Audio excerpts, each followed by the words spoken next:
Olá, família! Olá, meus queridos amigos! Estamos iniciando mais um encontro para a gente fazer o estudo da obra de Cíntia Soares, A Gênese do Bebê, Ciência e Espiritualidade na Educação. E hoje que eu estou gravando, é sexta-feira, está um dia particularmente frio, chuvoso, tá? Tudo branquinho pela janela. E com isso nos faz lembrar que estamos nos aproximando do inverno e nos aproximando do mês de maio. Esse vídeo vai ser lançado, vai ficar disponível no domingo, na segunda-feira, dia 1º de maio. Nesse mês, nós temos uma campanha chamada Maio Laranja. Essa data, 18 de maio, foi escolhida para que nós possamos nos conscientizar. É preciso falar sobre a exploração e abuso sexual infantil. Então, esse mês laranja é dedicado, a essa reflexão, a várias mensagens para alertar sobre essa situação que nós vivemos. Ela é ainda subnotificada, ou seja, nós conhecemos pouco o panorama da violência contra a criança no Brasil. São poucas as notificações. Muitos casos não são revelados, muitos casos que são revelados não vão para a justiça, ou seja, não vão para as instituições de garantias de direitos, infanto-juvenis e das famílias. Com isso, a gente precisa falar sobre esse mês. Eu abro aqui a nossa conversa fazendo um convite que no dia 1º de maio, eu e a Alessandra Reino, que é uma colega que faz uma pós-graduação comigo em educação parental, ela me convidou para que nós possamos falar sobre esse assunto, já que eu estudo e trabalho há muitos anos, pelo menos uns 20 anos, eu venho estudando e tendo experiência nessa área da violência sexual contra a criança. E nós vamos fazer um sorteio de um livro e também de um ingresso gratuito. O livro entregue gratuitamente e o ingresso também é um presente do Seminário das Mães, 9º Seminário Internacional das Mães, que ocorre em São Paulo todo ano. Nessa edição teremos Isaminatel, Leandro Carnal, Roseli Saião e Micaela Oven, que é uma portuguesa, ela estará aqui no Brasil. E eu depois vou fazer uma masterclass com ela, para a gente aprender um pouco mais. Ela vai falar sobre parentalidade consciente. Esse seminário, a gente também vai sortear um ingresso. O dia é 6 de maio, então, no próximo final de semana. Eu espero que você assista esse vídeo no domingo, no dia que a gente lance, para que você participe ao vivo, no dia 1º de maio, às 10 horas da manhã, no canal Psi, no Instagram. O tema de hoje, da nossa conversa, tem tudo a ver. Então, não é por acaso que eu estou falando sobre essa campanha. Não é só para fazer a divulgação, é para a gente fazer uma reflexão. Hoje, nós vamos ler essa parte aqui, o ciclo das relações atuais. É claro que a gente não faz a leitura, mas a gente faz o estudo. Vocês podem ver, está bem marcado, tem uma palavrinha aqui, trauma. É preciso que nós estejamos conscientes das nossas práticas. O que eu vou falar hoje é o que eu vou falar também no dia 1º. O que nós fazemos enquanto pais, mães e educadores que afeta a criança no seu desenvolvimento e pode gerar traumas. A Cíntia cita uma pesquisadora, o livro dela, a Wendy McCarthy. O livro é O Extraordinário Mundo Interior dos Bebês, da editora Cultrix. Eu até já encomendei esse livro. Relendo, né, essa obra aqui para fazer o nosso estudo, eu via que ela citou alguns livros, inclusive este, que eu não tenho, e ela também cita outro, da Pierracos, O Caminho da Transformação e a Energética da Essência. São algumas obras que ela menciona, mas esse em particular, ela fala do bebê e o modo como pegamos o bebê no colo, que nós cuidamos, falamos com ele, vai imprimir naquele serzinho que está ali, iniciando essa nova jornada encarnatória. Vamos imprimir nossa forma de falar, nosso afeto.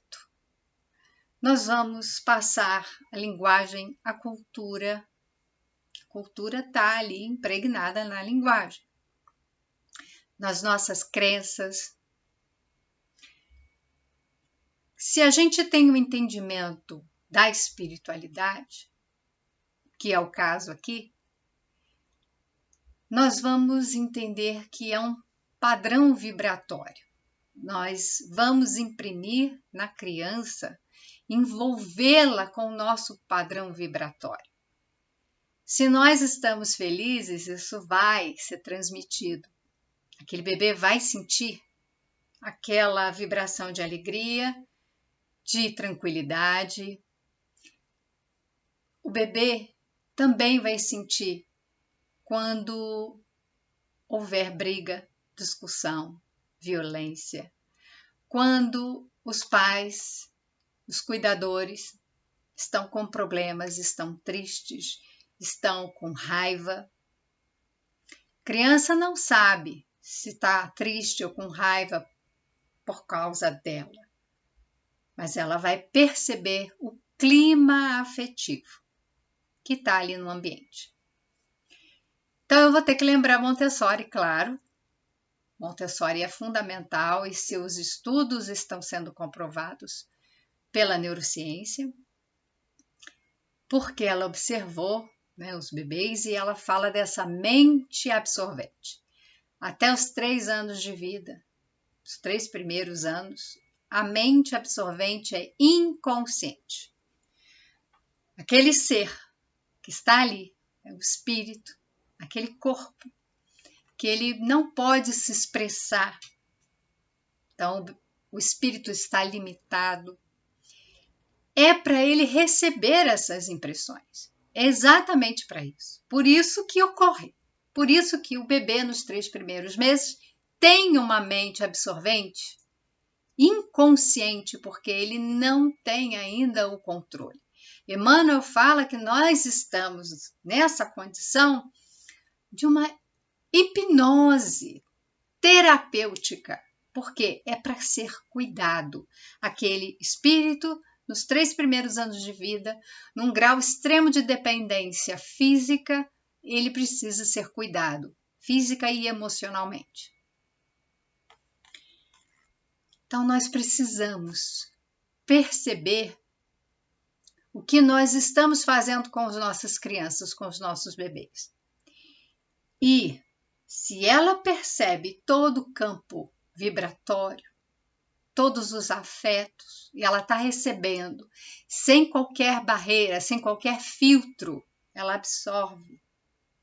Ela vai sentir e aquilo vai afetar o desenvolvimento do seu organismo biológico e do seu psiquismo. Isso vai influenciar. As formas como ela vai, a criança, né, o bebê, como é que ele vai se desenvolver, também vai depender dele. Ele é um espírito, ele tem as características próprias, ele traz o que nós chamamos de temperamentos. O que significa que cada um vai receber de um jeito, mas vai estar assimilando. Então, nós precisamos de duas coisas fundamentais. De um adulto preparado, para ser capaz de preparar o ambiente. E um ambiente não é só o ambiente físico, não ter pontas para a criança se machucar, bater a cabeça, não ter, tampar os buracos da tomada. Não é só isso. As coisas na altura da criança que ela possa pegar e quebrar, se machucar. Isso nós temos que preparar, sim, o ambiente, mas um ambiente afetivo. A gente sabe que muitos casais têm desentendimento. A família vai passar por momentos de conflito, mas nós precisamos entender que, ao discutirmos do lado ali da criança, não é porque ela ainda não fala, porque ela supostamente não entende a nossa linguagem, porque ela tem meses de vida, que ela não está recebendo essa carga, essa impressão. Ela está recebendo. E isso vai fazer com que ela se agite, seja um bebê mais irritadiço, seja um bebê mais tranquilo, seja um bebê que chora mais, seja um bebê que dorme mais, seja um bebê que é voraz no aleitamento, mama o tempo todo, e ele fica quase que preso ao corpo da mãe, porque se solta do seio, chora, ou seja, ele está precisando do contato, ele precisa se sentir seguro. Ou é um bebê que é tranquilo, ele mama, relaxa, um bebê mais sorridente. Tudo isso é da característica do espírito, somado às características do ambiente, do meio em que ele vive, das vibrações que ele recebe, de tudo que ele está absorvendo. Então, temos que ter essa atenção. Quando falar aqui, pegar no colo, por que a gente tem que destacar esses aspectos? Porque é comum e coisas na época que eu era criança, então na minha criação, os meus pais tinham lá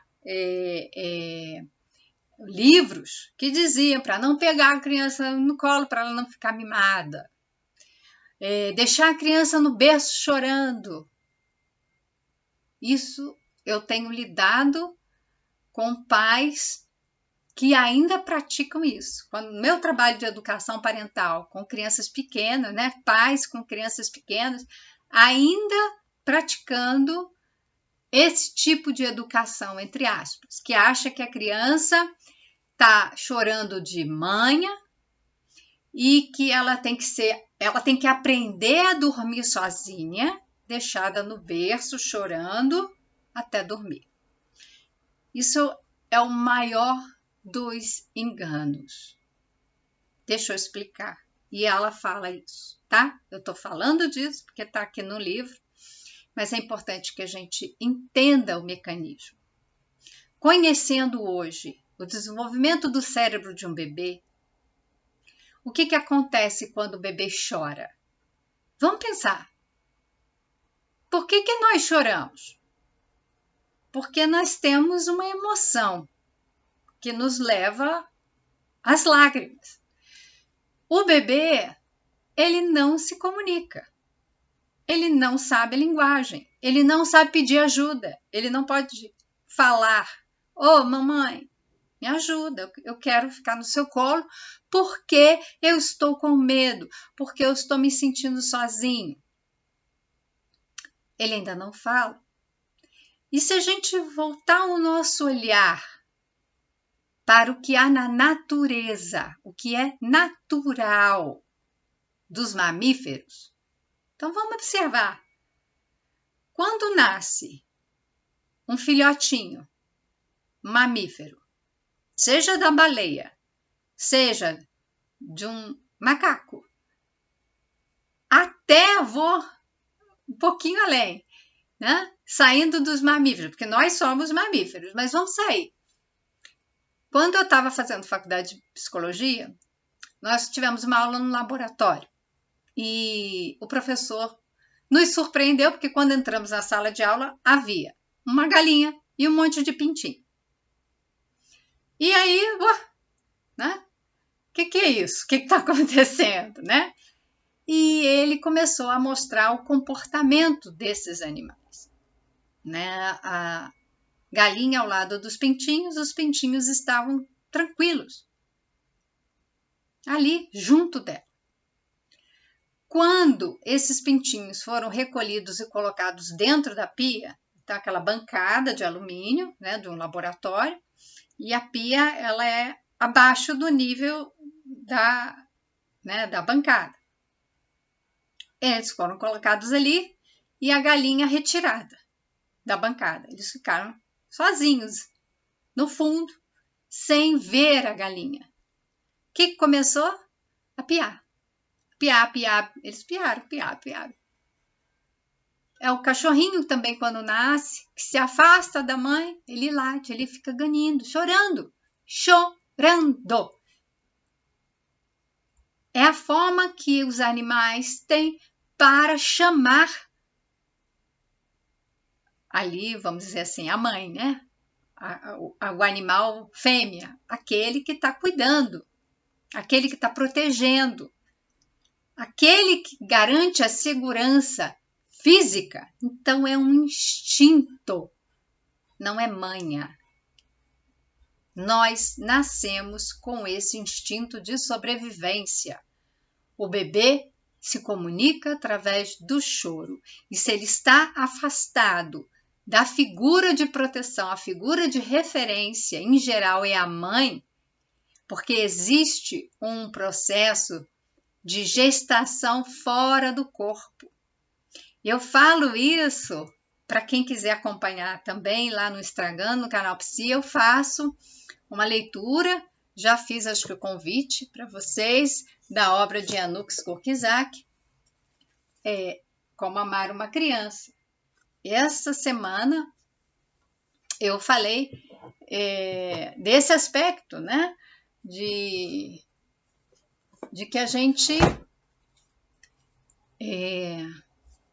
chora, né? Para atrair a presença. E que negócio é esse de que todos esses seres, né, esses animais, eles ficam ali o tempo todo em contato com a mãe? Por que nós inventamos de separar, de colocar a criancinha num berço? Então, existe a gestação e após o nascimento do bebê, existe uma esterogestação, é uma gestação fora do corpo. Ela é exterior ao corpo, mas os 3 primeiros meses ainda há uma união muito forte, um vínculo muito forte, mãe e bebê. Esse bebê precisa estar como se fosse, de fato, grudado no corpo materno, como se ele estivesse dentro da barriga. Mas ele está fora. Então, o que acontece? Nos 3 primeiros meses de vida, nós temos que preservar essa relação mãe-bebê. Nós temos que amparar essa mulher para que ela possa cuidar desse bebê com tranquilidade, ela possa descansar. Então, nós não devemos, por exemplo, visitar crianças recém-nascidas, a menos que a mãe desse bebê precise. E quando nós formos visitar, não é para ficar cuidando do bebê. Quem tem que cuidar do bebê é a mãe. Nós temos que ajudar a mãe, por exemplo, prepara um alimento para ela,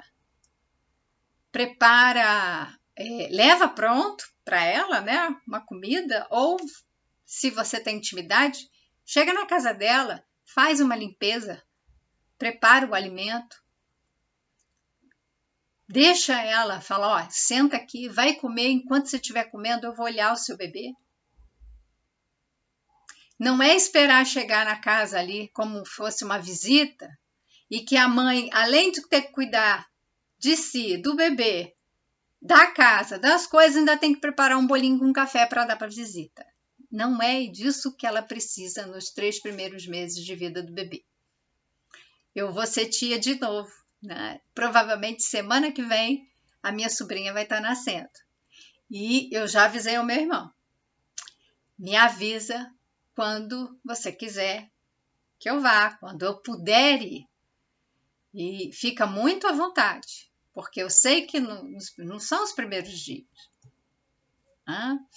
É quando eles puderem abrir a casa para nos receber, e também não é para eu chegar lá fazer visitinha. Eu sei muito bem que é para chegar lá e poder ajudar a cuidar dessa mãe. Então, os 3 primeiros meses são muito importantes, mas os 3 primeiros anos continuam sendo de fundamental importância, porque essa criança está absorvendo. E é preciso que nós percebamos o ritmo do bebê. É muito comum a gente querer que esse bebê entre no nosso ritmo, e a gente vai fazendo isso gradualmente. A criança vai crescendo, cada vez mais a gente vai cobrando que ela coma rápido, se vista rápido e faça as coisas no nosso ritmo. Ela precisa ter consciência do que ela está fazendo. A criança vive o presente, ela não tem noção de futuro, né? Uma previsibilidade. Então, ela vive o presente, ela vive aquele momento e ela tem o ritmo dela. Por quê? Porque ela está prestando atenção. Quando a gente interrompe a criança, acelera a criança, nós estamos tirando a atenção, a concentração da criança. Para depois a gente virar e falar: meu filho tem TDAH, déficit de atenção e hiperatividade. Por que será? Porque nós ficamos ali interrompendo a criança. Toda vez que ela estava concentrada fazendo alguma coisa no ritmo dela, nós tiramos ela dessa concentração. Nós aceleramos. Ao invés de nos aproximarmos da criança para compreender a dinâmica dela, nós queremos que essa criança cresça e se torne no ritmo do adulto. Ela saiba das coisas como se fosse um adulto. Não é, ela está aprendendo. Então, preste atenção, observe, faça o que Maria Montessori fez. Observou durante anos, para depois escrever a sua metodologia, a psicopedagogia dela. Esse método que ela desenvolveu, por que ele é tão coerente, tão compatível com o que os estudos na neurociência apontam? Porque ela observou. Ela aprendeu com as crianças. Ela não criou uma teoria a partir de outras coisas, do que já estava dado. Ela criou a partir do que as crianças mostraram para ela, os ritmos das crianças, os períodos sensíveis de aprendizado.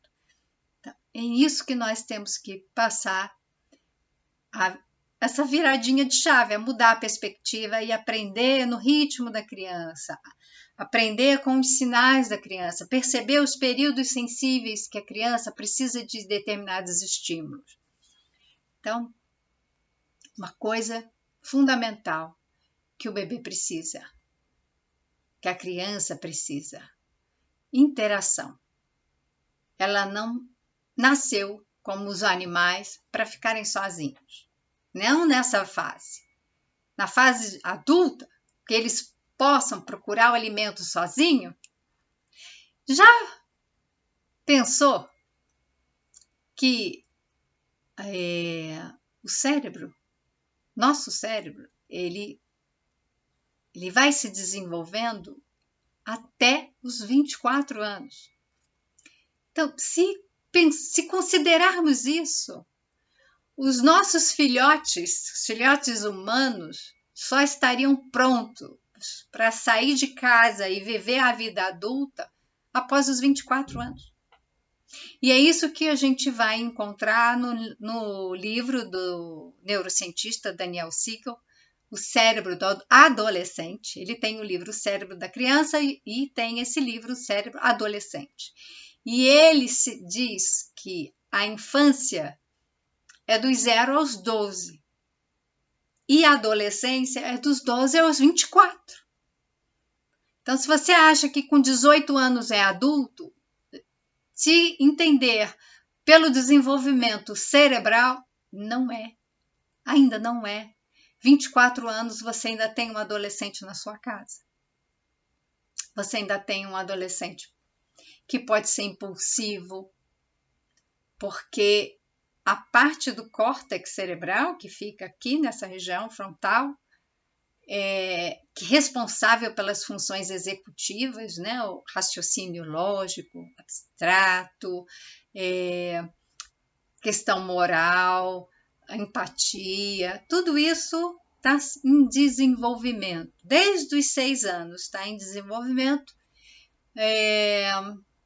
mas ele termina aos 24. Então, esperar que um adolescente, uma pessoa de 20 e poucos anos, esteja pronta para casar, por exemplo, que foi uma reportagem que eu li, um jovem com 18 anos foi preso porque se casou entre aspas, com uma menina de 13. Pela nossa lei, isso é crime, porque com 13 anos não se pode casar. É uma criança, né? Criança até os 12 na nossa lei, mas ainda assim é uma adolescente, mas menor de 14 anos é considerado presunção de violência. Não há consentimento para o relacionamento sexual. Então, o que acontece? Que com essa idade de 13 anos é considerado abuso sexual. Não tem como, por lei, entender que houve consentimento. Por mais que essa menina de 13 anos quisesse se casar com um rapazinho de 18. Só que são adolescentes. Estão agindo de forma impulsiva. O cérebro ainda não está preparado. E o que acontece? A relação espírito e o corpo em desenvolvimento. A mesma coisa do bebê. Ainda não está completamente pronto para que esse espírito se manifeste.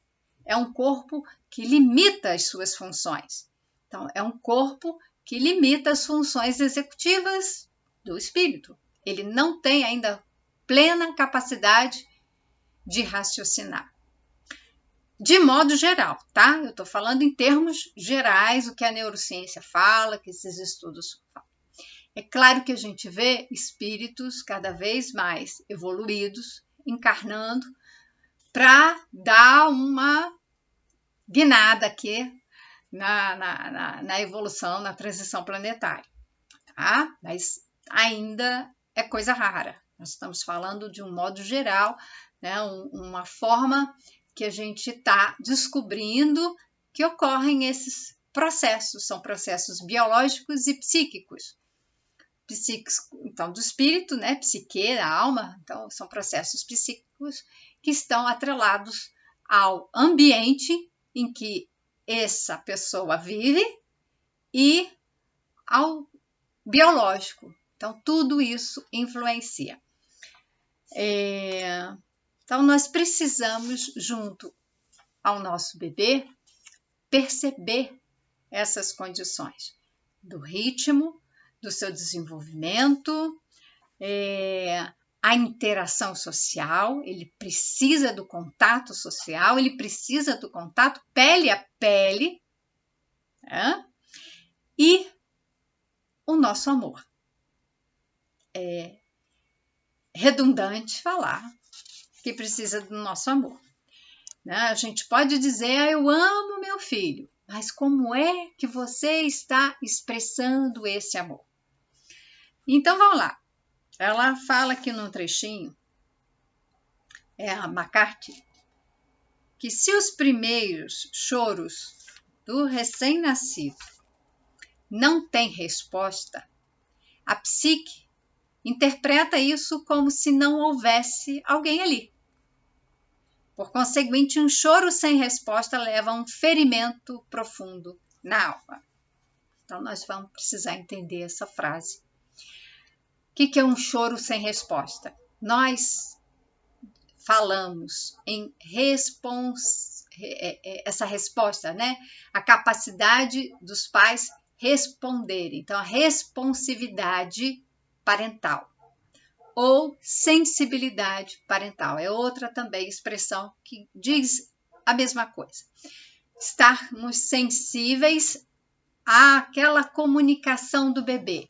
Então, o choro é uma comunicação, então tem que estar sensível para essa comunicação do bebê. A comunicação é o choro, todo o corpo do bebê. As expressões faciais, o bebê está contraído, né? O bebê está sugando, né? Ele tá, tem fotos interessantes assim de algumas pesquisas mostrando quando que o bebê está chorando.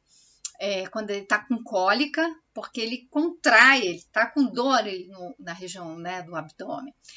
Quando ele está com fome, quando ele está com calor, quando ele está com sono, enfim, ele tem movimentos corporais muito específicos, porque ele está sentindo desconforto. São diferentes, né, diferentes áreas do corpo, então ele vai tendo expressões, ele vai modulando o choro e os seus movimentos.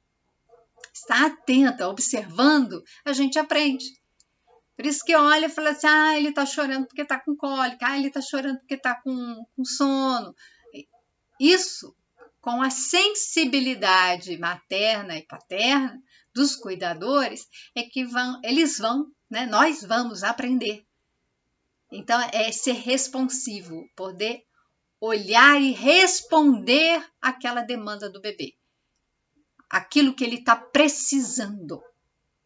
Então, às vezes, o bebê chora porque quer o contato pele a pele, quer se sentir seguro, quer estar no colo. Então, colo, ele é importante para o desenvolvimento psíquico do bebê. Não basta só oferecer comida, roupinha, né, para deixá-lo aquecido, ou então ele está suando, está com calor, tirar as roupinhas, colocar ali para dormir, enfim. Isso é importante, mas não é o suficiente. A resposta que nós temos que dar ao nosso bebê afeta o seu psiquismo, então, afeta o desenvolvimento do cérebro, porque o choro faz com que haja uma descarga de cortisol, um hormônio que é liberado em função do estresse. Significa que deixar o seu bebê, e ela vai falar isso, do bebê que chora no berço, né, é deixado para dormir, ele chora sem resposta, ele chora e não é atendido ou acolhido adequadamente. Por diversas vezes, então você quer treinar que o seu bebê fique dormindo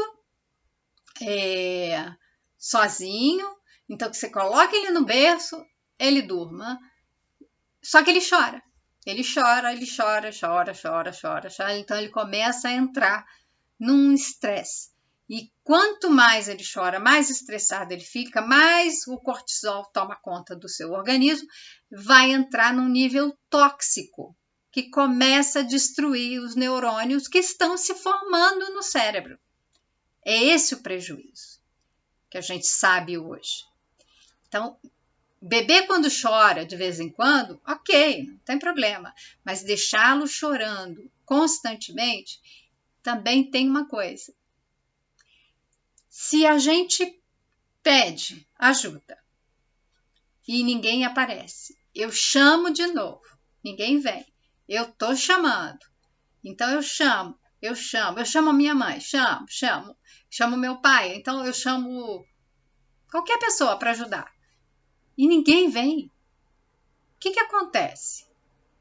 É natural que a gente tenha que tipo de resposta? Entendimento. Não é que a criança vai pensar, poxa, eu tô aqui chorando, ninguém vem me atender, né? Ela percebe, ela cansa, ela desiste.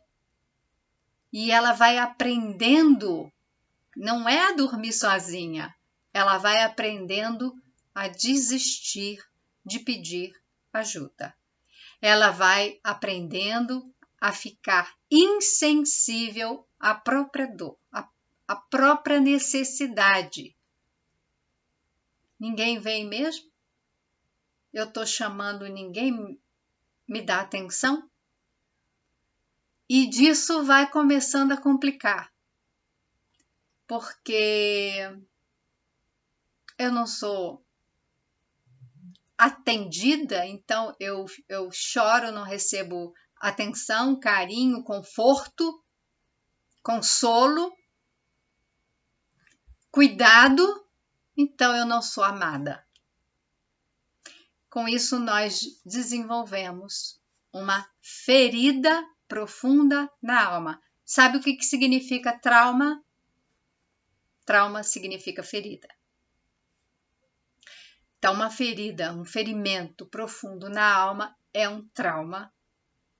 Um trauma nessa idade, nessa época, é um trauma essencial, é um trauma que é profundo. Não tem outra palavra. Ele é profundo. Ele pensar que traumatizou, agora não tem jeito, a gente está enganado. O trauma não é o evento. O trauma não é o fato da criança ter ficado ali no berço, chorando. Isso foi um evento, isso aconteceu. Isso está no passado. O que acontece? Cria-se essa ferida. O trauma é a ferida. É a forma como nós vivenciamos, nós experimentamos aquela situação. E aí a ferida se forma e nós carregamos essa ferida ao longo da nossa vida. E aí o que acontece é que se eu tô com essa ferida aqui comigo, sou adulta, tenho essa ferida aqui comigo, eu não tenho como voltar no passado, lá quando eu era bebê, mas isso não é um problema, porque eu posso curar essa ferida que está comigo, por mais profunda que ela seja. E inconscientemente, essa ferida vai transparecer em várias coisas que eu faço. Pessoas que têm dificuldade em dizer não, por exemplo, são respostas de trauma. Elas têm que agradar as pessoas. Se pedem alguma coisa para ela, não, tá bom, você quer? E elas começam a ficar assoberbadas de coisas porque ela nunca consegue dizer não, olha, não, eu não posso fazer esse trabalho para você. Não, eu não tenho condições de ir nessa festa. Não tenho condições de fazer essa organização aqui. Não consegue. Elas querem agradar porque elas querem receber através de atender o pedido do outro, o reconhecimento, o amor. Elas querem receber aquilo que elas não receberam. Então, é muito profundo. Fala, né, dessas experiências constantes de estresse em que a gente vai precisar encontrar não só, né, tomar consciência, mas um caminho de cura. E isso é possível. Então, vou deixar aqui essa expectativa para que a gente comece a pensar nas possibilidades de curar e de prevenir.